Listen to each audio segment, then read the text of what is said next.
शेती माझी प्रयोगशाळा या यूट्यूब चॅनलमध्ये मी आपलं स्वागत करतो. या चॅनलवर आपण नवीन असाल तर या चॅनलला सबस्क्राईब करा. या चॅनलचे नवनवीन व्हिडिओ पाहण्यासाठी बेल आयकॉन नक्की दाबा. आपणास व्हिडिओ आवडल्यास लाईक आणि शेअर अवश्य करा. नमस्कार, मी डॉक्टर मच्छिंद्र बांगर महाराष्ट्रातील आणि देशातील हवामान परिस्थिती संदर्भात ताजी अपडेट देणार आहे. सध्याच्या परिस्थितीनुसार आपण जर बघितलं तर एकापाठी एक 2 WD उत्तर भारतामध्ये सक्रिय होत आहेत. म्हणजे अजूनही WDचा प्रभाव उत्तर भारतात असल्यामुळे WDच्या प्रभावाने बर्फवृष्टी जम्मू काश्मीर, लेह लडाख, हिमाचल प्रदेश आणि उत्तराखंडमध्ये होते. हलक्या पावसाची परिस्थिती कधीकधी पंजाब आणि दिल्लीमध्ये होते. मात्र सध्या या ठिकाणच्या वातावरणामध्ये बरीच निराभ्रता आलेली आहे. आपण बघतो श्रीलंकेच्या आजूबाजूने थोडं एक क्षेत्र सध्या सक्रिय आहे आणि ज्याचा एखाद्या हलक्या कमी दाबामध्ये रूपांतर होण्याची शक्यता नाकारता येत नाही. मार्च, एप्रिल आणि मे हा 3 महिन्याचा मुख्य कालावधी हा मात्र आपल्याला मान्सून पूर्व कालावधी बघायला मिळणार आहे. भारतीय हवामान खात्याच्या लेटेस्ट बुलेटिननुसार ज्या वॉर्निंग्स आहेत त्या महाराष्ट्र वगळून आहेत. जवळपास दक्षिण भारतामध्ये कुठेही वॉर्निंग नाही आहे. मात्र धुके आणि थंडी अशा एकत्रित वॉर्निंग आलेल्या आहेत. त्यामध्ये संपूर्ण राजस्थान, पंजाब, दिल्ली, हिमाचल प्रदेश आणि बिहार या ठिकाणी थंडीची लाट आहे व जवळपास जम्मू काश्मीर, लेह लडाख, उत्तराखंड, हिमाचल प्रदेश, पंजाब, राजस्थान, दिल्ली, उत्तर प्रदेश, बिहार, छत्तीसगड, मध्य प्रदेश, ओरिसा, झारखंड, त्यानंतर पश्चिम बंगाल आणि पूर्वेकडील काही मिझोरम वगैरे राज्य, आसाम या ठिकाणी सुद्धा धुक्याचा मोठा प्रभाव दाखवण्यात आलेला आहे. आणि आपण ऑब्झर्व करत असू की यावर्षी सर्वाधिक धुक्याचा प्रभाव आहे. शिवाय यावर्षी WD देखील प्रभावीपणे येत आहेत. इशाऱ्यामध्ये थोडं छत्तीसगड आणि झारखंड, पश्चिम बंगालमध्ये वातावरण धुक्याचं कमी होईल. मात्र इतरत्र धुकं कायम राहणार आहे, थंडी कायम राहणार आहे. धुक्याच्या प्रभावामुळे एखादं वातावरण कसं तयार होतं या संदर्भातील हे एक प्रातिनिधिक चित्र आहे. सध्या जम्मू काश्मीर, लेह लडाख या सर्व भागामध्ये जे वातावरण निर्माण झालं आहे बर्फवृष्टीमुळे, संपूर्ण जी शिखरं आहेत पर्वतांची ही आपल्याला बर्फाच्छादित झालेली दिसत आहेत आणि पर्यटकांसाठी हा एक पर्वणीचा कालावधी आहे. PTIने दिलेले हे काही प्रतिमा आहेत. आपण बघतो की साधारणपणे पर्यटक या सर्व बर्फाच्छादित प्रदेशामध्ये कशा प्रकारे आनंद घेत आहेत. धुक्याच्या प्रभावामुळे संपूर्ण जनजीवन विस्कळीत झालं असून ट्रॅफिक पोलिसांवर त्याचा मोठा भार निर्माण झालेला आहे.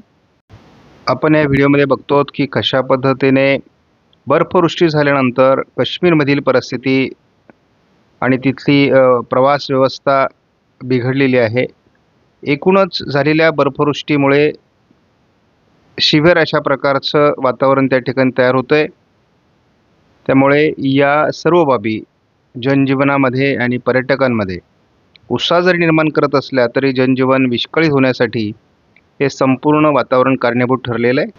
आपण यापूर्वी दिलेल्या अंदाजानुसार आता GFS मॉडेलने दिलेला अंदाज महत्त्वाचा होता. थंडी कमी झाली आहे. अतिशय गुलाबी थंडी आपल्याला महाराष्ट्रामध्ये बघायला मिळते. आल्हाददायक थंडी आहे. त्यामुळे हे वातावरण पुढे काही दिवस राहील. आता हळूहळू पुढील 48 तासात विदर्भात थंडी वाढायला सुरुवात होईल. त्यानंतर मराठवाड्यामध्ये थंडी वाढायला सुरुवात होईल. मग उत्तर महाराष्ट्र, मध्य महाराष्ट्रात देखील थंडी वाढत जाईल. म्हणजे आता जरी आज थंडी आपल्याला कमी दिसत असली तरी या थंडीत थोडे चढ-उतार होण्याची शक्यता आहे. मग पुन्हा 10-11 तारखेनंतर थंडीचं प्रमाण पुन्हा कमी होण्याची शक्यता आहे. 13 तारखेपर्यंत म्हणजे 6, 7, 8 अशी आपल्याला पुन्हा थंडी वाढताना दिसेल. 9 तारखेनंतर पुन्हा थंडी कमी व्हायला लागेल. पुन्हा 12-13 तारखेपर्यंत कमी राहील. त्यामुळे थंडीत चढ-उतार होणार आहे. आणि जेव्हा लक्षात घ्या, जेव्हा थंडी कमी होते तेव्हा काहीतरी ढगाळ परिस्थिती निर्माण होणार आहे, वातावरण खराब होणार आहे, हेही लक्षात घ्या. आपण पावसासंदर्भातील किंवा ढगाळ वातावरणासंदर्भातले अंदाज या ठिकाणी बघत असतो धावत्या स्वरूपामध्ये. पुढील 10 दिवसामध्ये केवळ केरळ आणि तामिळनाडूमध्ये थोडं वातावरण हे 10-11 तारखेला तयार होऊ शकतं. या पलीकडे कुठेही पावसाचा अंदाज नाही आहे. येत्या आठवड्यामध्ये एक कमी दाबाचं क्षेत्र हे विशाखापट्टणम चेन्नईच्या दरम्यान तयार होण्याची शक्यता आहे. परंतु याचा महाराष्ट्रात किती परिणाम होईल हे मात्र बघावं लागेल. 10 तारखेपासून 17 तारखेच्या दरम्यान थोडं पावसाळी वातावरण महाराष्ट्रात अवकाळी पावसाचा अंदाज या मॉडेलने तरी दिला आहे. त्यामुळे आपल्याला हे बघावं लागेल की वातावरण बनतंय का, कारण याच्यावर आपण लक्ष ठेवणार आहोत. फेब्रुवारीपासून बऱ्याच मैदानी भागामध्ये पावसाच्या ॲक्टिव्हिटीज सुरू होणार आहेत, म्हणजे गारपीट होणार आहे. मग ती राजस्थान असेल, मध्य प्रदेश असेल, उत्तर प्रदेश असेल, पंजाब असेल, दिल्ली असेल. त्यामुळे ह्या घटना वाढतील. या घटनांमध्ये मार्चमध्ये अधिक वाढ होणार आहे. त्याचा महाराष्ट्रावर किती परिणाम होईल हे तत्कालीन परिस्थितीवर अवलंबून आहे. मात्र एप्रिलमध्ये महाराष्ट्रावर थोडाफार परिणाम होऊ शकतो. दीर्घावधीचे इतर जे मॉडेल आहेत ते मे आणि एप्रिलमध्ये काही भागात पावसाचा अंदाज देत आहेत. आपण याच्यावर लक्ष ठेवणार आहोत. फ्लिपच्या AIFS मॉडेलनुसार आपण अंदाज बघतो की हवामानात काय बदल होऊ शकतो. तर जानेवारी महिन्यामध्ये 18 तारखेपर्यंत तसं महाराष्ट्रात कुठलंही वातावरण दाखवलेलं नाही आहे. एखाद्या मॉडेलने जरी एरर दाखवला असला तरी तो महाराष्ट्रात पाऊसच देईल असं सांगता येत नाही. परंतु एकूणच मैदानी भागात ढगाळ वातावरणाची शक्यता केवळ आहे. दोन्ही समुद्रात हलक्या सिस्टम बनू शकतात. आपण जेव्हा ECMW मॉडेलचा एकत्रित अंदाज घेतो तेव्हा 18 जानेवारीपर्यंत तरी महाराष्ट्रात पावसाचा अंदाज नाही आहे. केवळ बंगालच्या उपसागराच्या दक्षिणेला थोडं वातावरण असणार आहे, केरळ आणि तामिळनाडूमध्ये. तसंच बंगालच्या उपसागराच्या बरोबरच अरबी समुद्राच्याही दक्षिणेला वातावरण राहील. हे विषुववृत्ताच्या आजूबाजूचं वातावरण आहे. आणि उत्तर भारतामध्ये काही बर्फवृष्टी म्हणा, WDचा प्रभाव म्हणा, हे तयार होत राहणार आहे. त्यामुळे मैदानी भागात स्थानिक वातावरण एखाद ठिकाणी शिडकावा या पलीकडे वातावरण तयार होणार नाही. त्यामुळे पावसासंदर्भाची भीती शेतकऱ्यांनी बाळगण्याची गरज नाही. महाराष्ट्रामध्ये किरकोळ ढगाळ परिस्थिती ठिकठिकाणी निर्माण होते.